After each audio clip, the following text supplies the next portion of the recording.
Hello, and welcome to this week's edition of the Techstrong AI podcast. I'm Amanda Razani, and I have a guest with me today. I'm so excited to introduce Heather Gentile. She is the Executive Director of Product Management for watsonx Governance. How are you doing today? Great, Amanda. It's fantastic to be here today. Wonderful. Well, to start out, can you share a little bit about your experience and background and exactly what do you do in IBM? I'm happy to. So as Global Head of Product for watsonx Governance as part of our watsonx platform, I'm responsible for the product strategy, delivery, in collaboration with clients and partners on how to accelerate responsible and accountable adoption of AI. And there's been, so much focus in this area given an opportunity with generative AI. In my role, I work with IBM Research, which is really an innovation group here, to look at different data science methodologies that we can productize into guardrails to help mitigate different types of risks associated with AI adoption. And I also serve as a software focal on IBM's AI ethics board. And that helps us to drive, our own responsible AI adoption standards into all of the product work that we do, and even how IBM adopts AI use cases in support of our own business use. Wonderful. Well, that's a great segue into our discussion, which is about AI governance and how it starts at the top with the C-suite, you say. So let's talk about that for a minute. Can you explain what you mean by that and how does that trickle down to the rest of the organization? Absolutely. So what we've been seeing is AI governance becoming more strategic to organizations of all sizes. Organizations had adopted AI, predictive ML for years, really in support of individual business units. Those projects were often run in silos. Collaboration between the business and data science and IT. And we saw all of that start to transform a little upwards of a year ago with the opportunity presented by generative AI, because there is so much innovation that the organization could gain, but there's also a lot of risk, and this is a newer technology. So what we've been seeing is even organizations who have been successfully adopting predictive models for years are taking a more strategic view of how they want AI to support their business strategy. At IBM, we have a huge focus on AI for business. But with that, organizations want to make sure that their goals and aspirations for AI adoption align with their own culture, their ethics, their standards. And that's where, IBM's approach was that we had implemented an AI ethics board over 8 years ago. And over time have included, more and more layers of employee interaction as part of that ethics group and really matured our processes. With our clients, we're seeing the first step being to bring together that diverse group of stakeholders that can inform the overall AI adoption strategy. So we're not just talking about a collaboration between the business and, data science and IT anymore. You've got perspective coming in from HR, certainly from risk and compliance. The chief data office, the chief privacy office remains very involved, but you have stakeholders like marketing, thinking about reputational risk. And just at that top level, creating that informed view, but then supported by additional layers of management going down to the employee level, so that similar to what we saw with data privacy, responsible AI adoption really does become part of everyone's job. So breaking down all the silos and having a full company collaboration. Yeah, and that really helps to not only accelerate adoption of AI if you've got a good standard, but align on a best practice for adoption. Because ultimately, you don't want to have to stop throughout the process with these different stakeholders and say, wait, I need to think about governance, or wait, I need to think about compliance. It's actually a great opportunity for technology to automate your best practices in a workflow that gives you confidence. You've got a full audit trail of your AI adoption, and it's explainable. So So in the company, I'm sure there are those employees or staff members who are still uncomfortable with AI or maybe lack some skills there as it is evolving so rapidly. So what are some tips that you have for business leaders when it comes to those issues? Mhm. So it's a tremendous opportunity for learning for employees in all positions, really. And that's where, leadership can help with employee training. We saw a lot of focus on employee policies and procedures really being strengthened and written out in more detail as a result of ChatGPT going mainstream a year ago.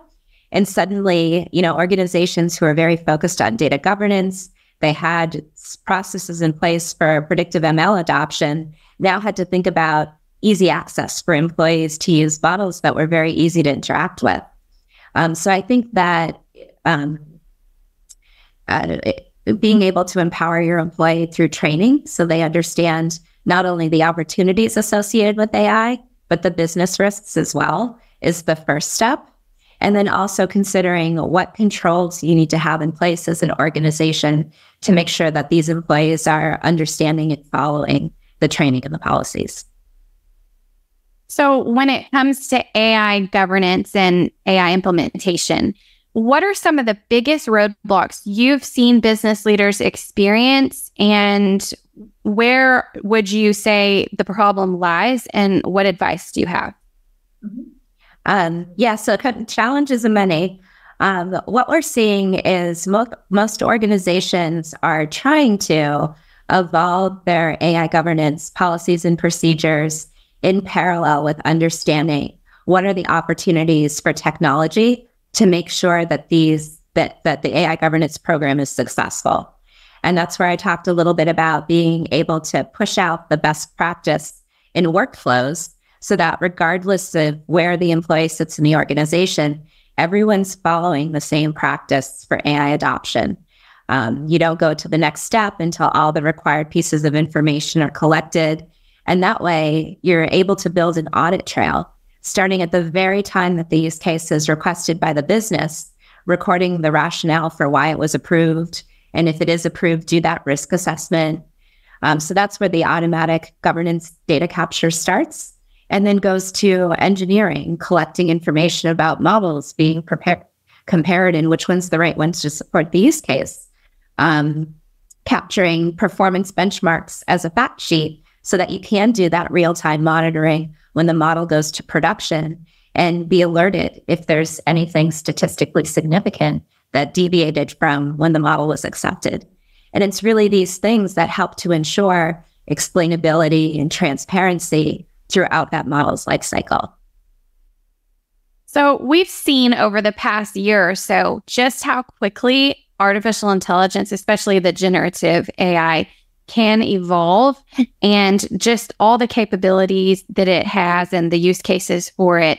So what do you see happening as far as the future, and how will that affect business leaders as they try to stay ahead of this technology? That's a great question. So in the past, 14 months or so, we saw a lot of organizations beginning to experiment with generative AI. And there's definitely a human in the loop in the use cases that we see people focusing on related to internal productivity of employees, customer service, and leveraging LLMs to be able to have the best customer information possible available to help desks on demand, and things like app modernization and being able to improve developer productivity by converting code. So those have been some of the top areas of focus. And as they're coming out of experimentation and going into production, we're now seeing more focus on governance at runtime and an increasing focus around cyber risks and how you protect LLMs and other Gen AI models once they are live and in production and constantly gathering information. So I think we will see a stronger security element in the next 12 months.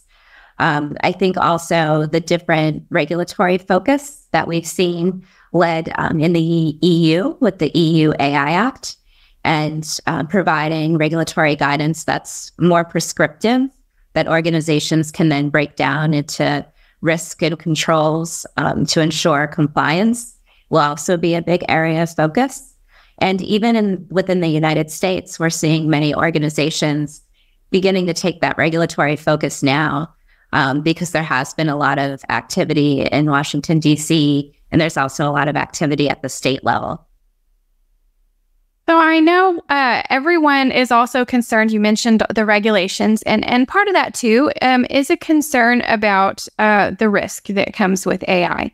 So what are some of the key areas of concern business leaders are focused on when it comes to AI risk?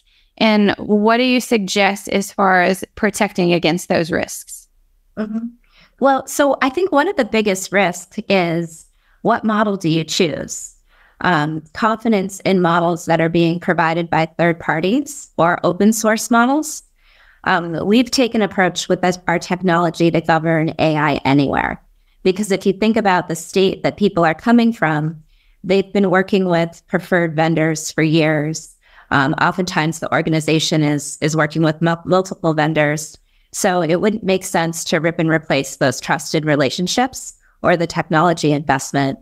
So I think having a AI governance framework that's flexible enough to support the goals and needs of the organization, and that means being able to govern any type of AI model or AI application, regardless of where it resides. So any cloud, on-prem, and technology can be very open and do that very well. And that's what makes all of this so exciting.